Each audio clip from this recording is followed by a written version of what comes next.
Coming up. That's the beauty of the Providers Conference, that you have real conversations. Conversations that were once taboo. Sexual abuse was not even mentioned.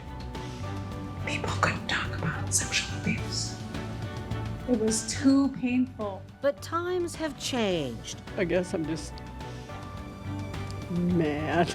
It's okay to be mad. I am also a survivor of sexual abuse, twice as a child. If I can heal, you can. Those who lead with a healing heart will change the world. And I believe each of us has a healing heart. Ahead, healing the past to heal the future. Alaska, where there are old triumphs, but also new frontiers, with challenges as great as the state itself, but a belief that the best is yet to come, bringing you the faces, the places, and the spirit of the last frontier. This is Frontiers with Rhonda McBride. Welcome to Frontiers. First, a word of warning. We are about to take up the difficult and sensitive subject of child sexual abuse, which some of you may find disturbing, but it is an important conversation to have. For survivors, trauma from the past can be so hard to heal. But that's what the Rural Providers Conference attempts to do every summer at its annual gathering to address the root causes of drug and alcohol addiction, to heal the future. We thank you for those who have come from far and near. Bless each and every one who are here. Every gathering begins with an elder's blessing and prayers for those who come in search of sobriety. And those who are locked in the mines forever because of trauma in their lives, you know who they are. Rita Blumenstein, known as Grandma Rita, has been a regular presence at these gatherings, revered for her healing touch and wisdom. And it's good to say, I love you. Although Grandma Rita has slowed down, her path is always the same, to show how Native culture and traditions can light the way. Thank you for coming, and God bless you all. It was Grandma Rita who first encouraged Elsie Boudreau to share her story. She said it was time. Waka. Waka. Yupiu ko. Apukanao ko. My name is Apukan. I'm named after my maternal grandmother.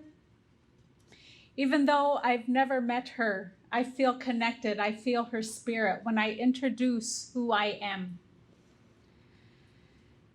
My English name is Elsie Boudreau. Elsie's keynote speech begins with a traditional greeting, in which your family history and your Yupik name comes first. I also have to say that I am a survivor of clergy sexual abuse. This photo was taken at Elsie's first communion, not long before she lost her innocence at the age of 10 to Father James Poole, a charismatic Catholic priest. When he wrote this book, he shared his enthusiasm for life in rural Alaska and for a radio station he started in Nome. Before that, he lived in St. Mary's, where Elsie grew up. He was a cherished family friend. I used to think that it was my fault I was abused. I made sense of it by saying I was too needy. And there were times when I felt like I was all alone on an iceberg. Sexual abuse, she says, is spiritual abuse. And the worst part, it puts you outside your circle of community. We know that we cannot survive without community. That silence allows it to keep growing. That silence gives it power. Silence can be deafening. For Elsie, the abuse went on until she was 19, when Father Poole went to her college graduation. He said Mass in my dorm room. And it was during that visit when he came that I wrote him a letter. And I said that I don't ever want to be alone with you again. That was the first step. Then I had to adapt to a world where he was no longer my father, my brother, my friend, and my lover. And those were the words he would say to me. I had to shift in my mind and see that he was the person who used his position and his power to satisfy his own needs. And to do that, Elsie said she had to relearn what it meant to be human. In essence, how to be what she calls a good relative. And we know what it means to be a good relative. Our ancestors have lit the way for thousands of years, sharing knowledge and wisdom. Many here at the Rural Providers Conference are treatment counselors who have battled addiction and suffered abuse themselves. You who are the heartbeat for healing, using our ancestral knowledge and inherent strength. You who are spreading the light through trusting our traditions. Elsie says love, compassion, respect, and gratitude are at the heart of traditional teachings. The Kanhuyutit provided a moral guidance. The Kanhuyutit, literally, words to live by. Words that counsel parents to take care of what they say and do around their children. Today, she says too many children live in fear. We are witnessing the generations of trauma every day in the eyes of our children.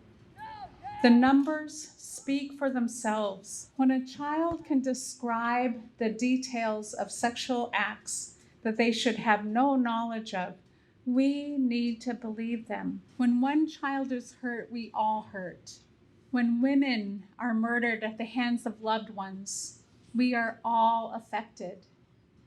When families are shattered due to violence, our hearts are shattered. If you believe that, stand. I ask you to stand. Think about what it is that you would like to make a commitment to from here on to ensure that our children are placed in a place of honor. When one child is protected and loved, put in a place of honor, we all benefit. When women are treated as the sacred beings we all are, we heal. When families are intact and loving, communities thrive. Therefore, we must acknowledge the possibility of healing. How many of you believe that healing is possible? Right? Healing is possible. Wow. Isn't that amazing that healing is possible? And we don't do that alone. We do it with each other. Where there is love, Elsie says, there is hope. Each one of you in this room, you are the vessel of hope. You are the heartbeat for healing.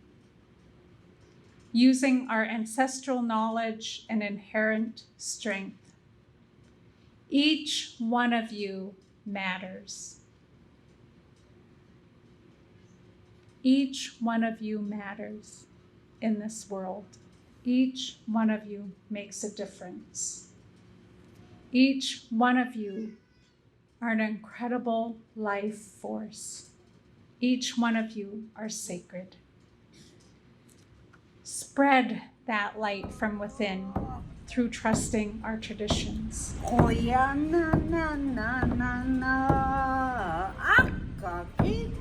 Grandma Rita says her Yupik name means little light. She says to heal is to become yourself, to become a light within.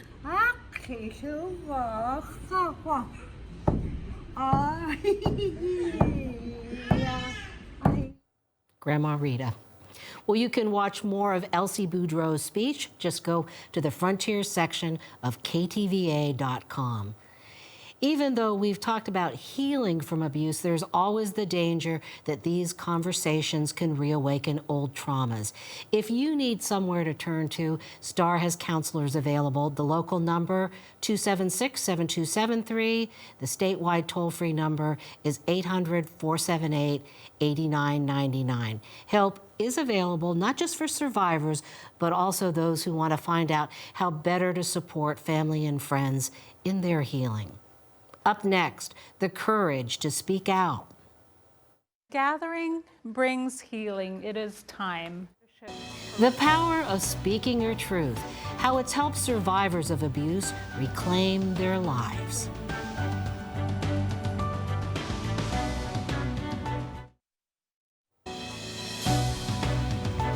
Elsie Boudreau did not go public with her story until 2005, when she won a lawsuit against the Catholic Church and the priest who abused her. Later, she helped other adults who were molested by clergy tell their stories. She has talked with hundreds of survivors in a way that only one survivor can talk to another. Those who lead with a healing heart will change the world. And I believe each of us has a healing heart. Elsie Boudreau believes this is especially true for survivors of child sexual abuse. It's so important to be gentle. Be gentle with yourself. So you can be gentle with others. When we do any kind of healing work, we need to set the intention, right? And we set a positive intention. We go through things, right? But we don't get stuck there. We don't want to get stuck there. We move into action. Because sexual abuse, if not addressed, is a dark current with a dangerous undertow. It's really easy for me to tell people that I had thoughts of suicide when I was 12, but sometimes it's hard for me to let people know that I'm a survivor of sexual abuse. We dealt with so many suicides and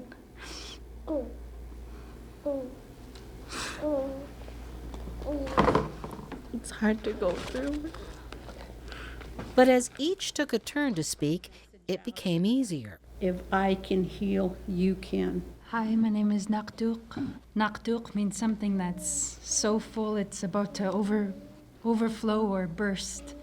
And I feel like I'm constantly in that state. I am also a survivor of sexual abuse, twice as a child, twice as an adult. I'm not really sure where I am on the healing journey. I too am not sure where I'm on my healing journey. But it feels good to be in the same room with everyone that are ready, it's time. Feelings of gratitude welled up for Elsie Boudreau. Thank you for your talk this morning. And I'm also a survivor of sexual abuse. And I never talked about it until I was in my 60s. Esther Hayward told the group she kept her abuse a secret since childhood out of a misplaced sense of shame, and felt tremendous relief when Elsie described her own experience. When you said that this morning, it brought tears to my eye because I blame myself. You're speaking truth to that pain, and there's healing in that. In my heart, you're special to me. I have to be humble. Part of loving myself is being able to hear this and receive it in a loving way. I'm breathing it in, I'm taking it in.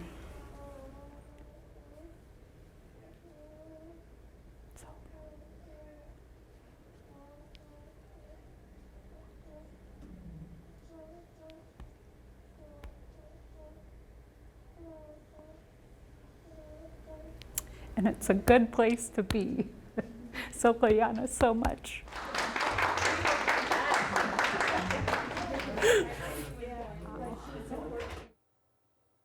Elsie Boudreau has a nonprofit group called Arctic Winds Healing Winds, a place where survivors of sexual assault can find help, but also give back when they feel ready.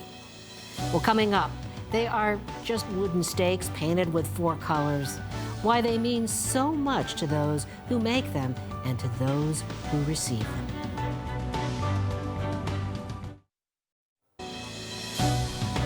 The rural Providers Conference has a number of ceremonies steeped in Native tradition. Some of them are from Alaska, some borrowed from the lower 48, but all performed to promote both physical and spiritual healing. Feel free to step into the middle of the blankets, on the edges. We want to fill the blankets. The Rural Providers Conference is, at heart, all about stories, Walk around on the blankets. based on the belief that the first step in every healing journey is to know your own story, and also the story of your people. By walking around, you are showing that you use and occupy the land. The blankets represent the land. All of your needs, food, clothing, shelter, culture, your spirituality, are taken care of by the land. Each beat of the drum marks the passage of time. Gold miners and whaling crews brought in alcohol, flour, and sugar. Suddenly, there is rapid change, epidemics, loss of language, culture. You would not become citizens until 1924, 52 years after the purchase of Alaska from Russia. Soon, government policies unravel the very fabric of family life. If you have white cards with an X or a circle, please raise your hands. You must now move to a separate empty blanket. You represent those who were taken out of your communities and placed in boarding schools far from home. Whether they know it or not, young people like Crystalline Lemieux are part of this story. My mom is a survivor of sexual abuse too. Crystalline also shared her own story of trauma, how she too is a survivor of child sexual abuse. I'm thankful for the people that are brave to share their story so that other people feel comfortable with sharing it. Crystalline is now 3 years into her sobriety and has begun to understand how important it is to heal the past. As a child, she remembers how her mother struggled with the early stages of addiction. But a Rural Providers Conference in 1998 marked a turning point. She did a staking ceremony, and I remember when she came home, she just seemed a little bit different, and she had this stick that was that had all these different colors.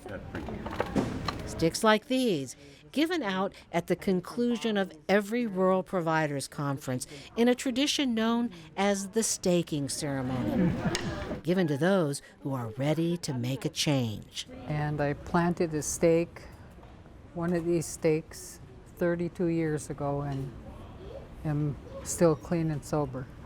Each stick symbolizes the spear carried by a warrior in an epic battle to save his people. It's not just a stick that we paint. It comes from an old story about how the warrior tied himself to a spear and staked it in the ground, ready to fight to the death to give his people time to escape. There is kind of a spiritual thing about it. The enemy, struck by a sacrifice, spared the warrior's life to honor his courage. There's been thousands of these made over the years, thousands. Shirley Holmberg says you never know which one of these might save a life. 2 of the men that molested me were leaders. Shirley says she turned to alcohol and drugs to numb the pain. It was the issue that kept me looking for some sort of addiction because I didn't want to think about it. You know, and when you're a small child and it happens to you, you do not have the vocabulary to say, this is what my uncle did, or this is what so-and-so did. Shirley is part of a group known as the stakeholders, individuals or couples selected at various conferences over the years from different parts of the state to represent the Native sobriety movement. I'm one drink away from how it used to be, no doubt about it. But ever since Gary Turner accepted his first stake 30 years ago, he has remained sober. The same for Ed Peel of Sitka and Reggie Jewell of Kotzebue. When I drove that stake into that dirt, that was the day. I never had a drink after that. Reggie's wife, Linda, never abused alcohol, but she's here to support the movement. Our people are ready to talk, and our people are ready to help make change. Stakeholders like Linda Jewell helped to plan the conference to make sure that Native culture pulses through the gathering like a heartbeat. Somewhere nearby, earth has been dug up for the staking ceremony. brought in for the final moments of the gathering. The stakes are waiting, the soil is ready. And so is Crystalline Lemieux, dressed in her traditional Tlingit regalia, just for this moment when she will stake her claim to the future. I think sometimes when you go down that road with drinking and doing drugs, a lot of the time it's because you want to belong. After Crystalline is smudged with sage, a surprise. Grandma Rita Blumenstein is there to give her blessings. When Rita gave me that hug, she kind of gave me that sense or that peace that I finally belong. And so I felt like I finally had that void in my heart filled. Thank you. I love you. A few of the stakes are rolled up in a sacred bundle, which also holds those saved for more than 3 decades of ceremonies. Amy Modick has been the keeper of the stakes, a 4-year responsibility that now passes to Shirley Holmberg. It'll be her job once a month to open the bundle and pray for those in need of strength to heal from the past so that they can heal the future. Only women are allowed to handle the sacred bundles. And joining us now, Elsie Boudreau, to share some final thoughts with us. You know, it's interesting that women are the only ones that can touch those bundles. Is that sort of reaffirming the sacred status of women? I love that it's only women that can handle the bundles. It speaks to the sacredness of women and to the strength of women. And when we honor and acknowledge women in that way, then things will change. And speaking of people that honor the sacred, Rita Blumenstein, it sounds like she's been your mentor, Grandma Rita. I love Grandma Rita. I think of her and I just smile. My whole being, I just, when I'm in her presence, I feel like I'm in the presence of greatness, of love, and she has a way of just unconditional love, And she can be quite a little imp, too, sometimes. She is very playful, and she has a great sense of humor, and, she has many, many, many talents. So. And those are the talents that you try to bring forward in your healing. I do want to ask you about this because you were an interviewer as part of a class action suit against the Catholic Church and some clergy who were accused of abusing children. And you interviewed 300 people to talk with them about what happened to them. What did you distill from that? So it was after I settled my lawsuit that I worked with the attorneys, and part of that was doing social histories. And so I talked to all the survivors of clergy sexual abuse in Alaska and asked questions about their history, their childhood, their home growing up, any, struggles with alcoholism. So the bottom line was they had difficult lives as a result? Well, so many. I remember this one conversation that I had with one of the individuals, and he indicated that he had shared the fact that he had been abused with his wife, who then shared it with his mom. And his mom's response was, no wonder. No wonder he suffered from alcoholism. No wonder he went to jail. Like, it all made sense to her. Well, Elsie, we're out of time, but what I would like to do is to continue our conversation online. So stay with us, and the rest of you can go to the Frontier section of KTVA.com for the rest of this conversation. Thanks for joining us for a look at why it's important to heal the past so we can heal the future. See you next week.